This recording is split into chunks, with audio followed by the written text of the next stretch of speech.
YouTube, and my itty bitty following that I'm extremely happy to talk to you today. I really am. Today we're going to be talking about 5 things to do on a daily basis to make you happier. Because 2017 was a huge mental health year and deal. I just know about for the black community, but I know it is for the whole world. I know, yeah, black women really spiked up a lot here in this 2017. So we're gonna do a little something about it here. 5 ways to make you happy. One is your attitude. Attitude. I'm going to slightly give a little hash mark to that and say accountability, because attitude and accountability should go hand in hand. Saying is this: if you wake up and the first thing you get on is social media every day, you're not taking steps to make yourself happier. Promise you, guaranteed. It doesn't matter. Even myself, I'm a happy guy. I'm naturally happy, so it's not like I need these tools. I'm kind of wired differently emotionally, so I don't need these tools as much. So I can look at social media. I've never claimed to have mental health issues. But if you claim to have mental health issues or something like that and you're not doing anything about it, then you're part of the problem. Let's look ourselves in the mirror and say, are we doing everything we can to help ourselves? That's part of accountability. Accountability, really, it's huge. Number 2, exercise. Exercise. Now, the same thing that we were talking about with social media, all those dopamine hits and everything that we're experiencing through social media that you think is making you happy, but really is draining you from your happiness, can get rebuilt and hit again through exercise. What's the benefit of exercise though? You'll see something different in yourself in 2 or 3 weeks. like honestly, 2 to 3 weeks, 4 weeks, if your diet is right, you will be changing and you will love yourself a lot more. Number 3, practice smiling. Now, this can go back to number 1 with accountability and attitude, but practice smiling. Throw it on for no reason. You have to smile after it. Throw it on for no reason. Just screw it. I feel happier. No joke.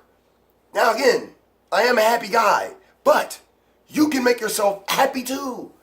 This is an attitude thing. Happiness is an internal thing. I'm going to tell you like this, and this is being real. I've had 2 big losses in the last 3 years. In fact, all right, I lost my mom's at 21. Barely shed a tear at that time because I'm so naturally happy. I'm being serious. I'm being honest.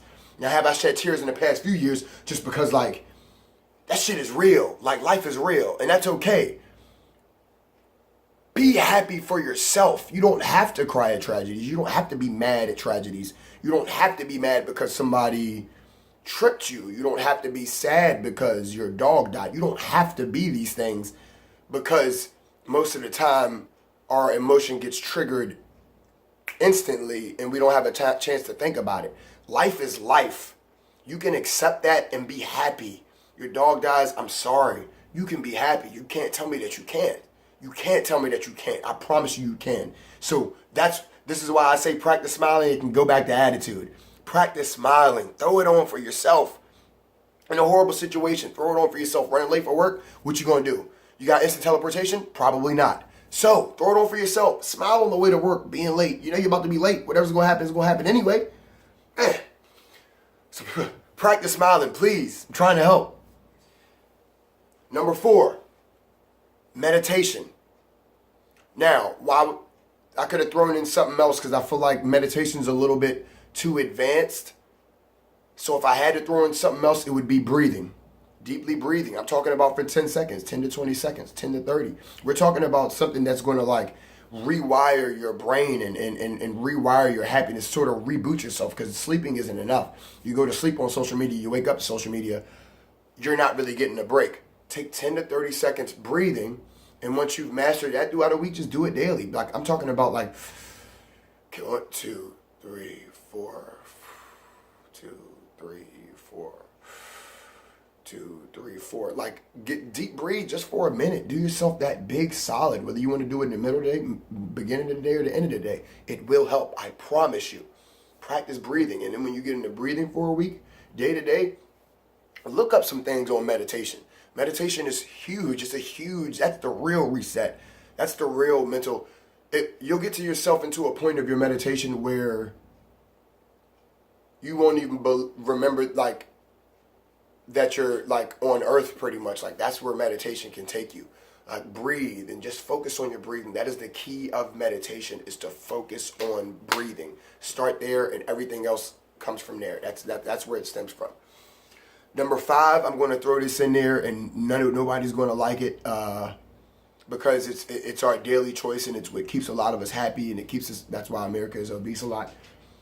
Food. What are you eating? In fact, I just threw some eggs into the pan. I bought some new eggs from Kroger yesterday that were 89 cents for a 12-pack. 89 cents for a 12-pack. For one, shame on me for supporting and buying that crap, but for two, what you put in is that rewiring that you're doing during meditation. What is your rewiring feeding off of? It's feeding off what you eat. So if you're eating a whole bunch of stress-filled eggs and stress-filled meat of cows that are left in 2 feet of space and they're so stressed the whole time, you can taste the stress in the meat, and your body can taste the stress also. I'm not saying to move on full vegan, but I mean like just help yourself early, switch up early, switch your things to just no red meat, or switch yourself to no more eggs. Start off early. Like I've switched off to turkey bacon. Does it make it any different than bacon? No. I mean, the whole swine thing is real. No more stress-filled food. Like stress-filled food, your food choices is what's rewiring your brain. You're either eating life or you're eating death. You're eating a dead cow or you're eating a living lettuce, because we know good foods expire. Tomato has an expiration date, but it is living when you eat it. You're eating living things that is powering your living being. We're talking about like food should be used as your daily software to like integrate what you want to happen inside your body. And if we go back to 2 with the exercises, I mean, if you do both of those, then I mean the rest of everything will just fall into place on this list, I'm pretty sure. Golly, you exercise and eat right, everything else is going to fall. Promise you. I'm making promises here because I've rewired my girlfriend's thoughts before, and she has a negative background in her family. I'm just giving you real stuff right here. I've seen what negative outlook can do. I've had a great mom, and that really what has helped me. But I'm helping you. I'm telling you this. Try to be happier for a happier life. What's the point? You're going to be mad that you're late for work, or you're going to be mad because this person cut you off, not to know that you're going to get in a car accident tomorrow, and you wasted all that time being mad, and you're going to be mad at yourself whenever you get to the afterlife or whatever. Like, man, I was so angry yesterday, and this truck was going to hit me no matter what. You're going to be mad at yourself. So, no regrets. A lot of regret comes with not being happy. Let's be happy, YouTube. My guys, talk to you next time. P.S. Like and subscribe to this channel. We're going to be getting into a lot of things to make our daily lives better. Daily motivation. This is what we're doing. Let's go.